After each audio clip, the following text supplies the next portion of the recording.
Salon de l'étudiant zany ety amin'ny palais des sports Mahamasina dia nitanjona voalohany fanampinan'ny mpianatra amin'ny fampahafantarana ireo fianarana ambaratonga ambony azo ny atao zany.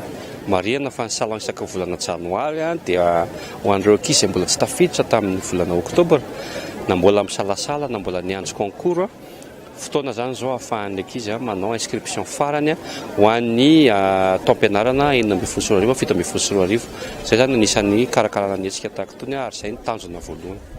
Ny mpandray anjara ety amin'ny salon Mada Jeune ety amin'ny palais des sports isaka volana janoary tahaka izao dia anisan'ny lehibe izy zany 5 nisan'ny mpandray anjara. Ireo fianaran'ireo dia mbola mandray fandraisana fisoratana anarana zany farany amin'ity volana janoary ity, tsisy intsony zany raha tsy amin'ny volana septambra indray. Ny filiera marobe izy ireo maherin'ny 50 ny azony ankizy safidianana.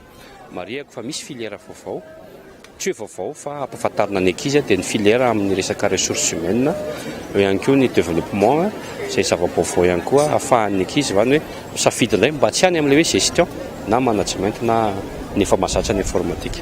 Ny salon de l'étudiant spécial rentrée isaka ny volana janoary ety amin'ny palais des sports mifarana rahampitso zoma zany 13 volana janoary dia nilazako an'izany zany andian'ny fahafolo izy amin'izao fotoana izao isaka ny volana janoary any izy satria spécial zany. Teboka voalohany zany aloha ny fianarana ambaratonga ambony rehetra eto Madagasikara aty amin'ny sehatsa tsy miankina dia ara-dalàna avokoa. Ny tsara marihana sy tsara ho fantatry ny mpianatra sy ny ray aman-dreniny kosa nefa dia ny filiera ao anatin'ireny fianarana ireny mety mbola misy tsy ara-dalàna na mbola andalàna fakana fahazon-dalana fa raha ny fianarana ambaratonga ambony dia ara-dalàna avokoa. Marihako zany zay zavatra izay. Dikan'izay zany ho antsika mpianatra ho antsika ray aman-dreny dia tsara manadiady hoe ity filiera ohatra agro ato aminareo ity ve ara-dalàna sa tsy ara-dalàna. Manana équivalence fopy ve sa tsy manana équivalence rehefa vita amin'ny fianarana.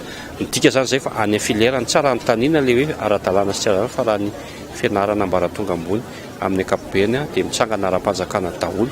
Ireny hitantsika ety amin'ny salon, eny amin'ny télé, eny amin'ny gazety rehetra na le mitsangana hitantsika eny amin'ny toerana maro samihafa eto Madagasikara ireny. Raha ny isa-taona satria andian'ny fahafolo zao ny Mada Jeune dia raha manana amin'ny ankapobeny rehefa ohatry izao salon tahaka itony dia itony fotoana anankiray zany ahafahan'ny mpianatra sy ireo fianaran'ireo manao fidirana dia feno foana ihany zany ny kilasy isaky ny misy hetsika tahaka itony.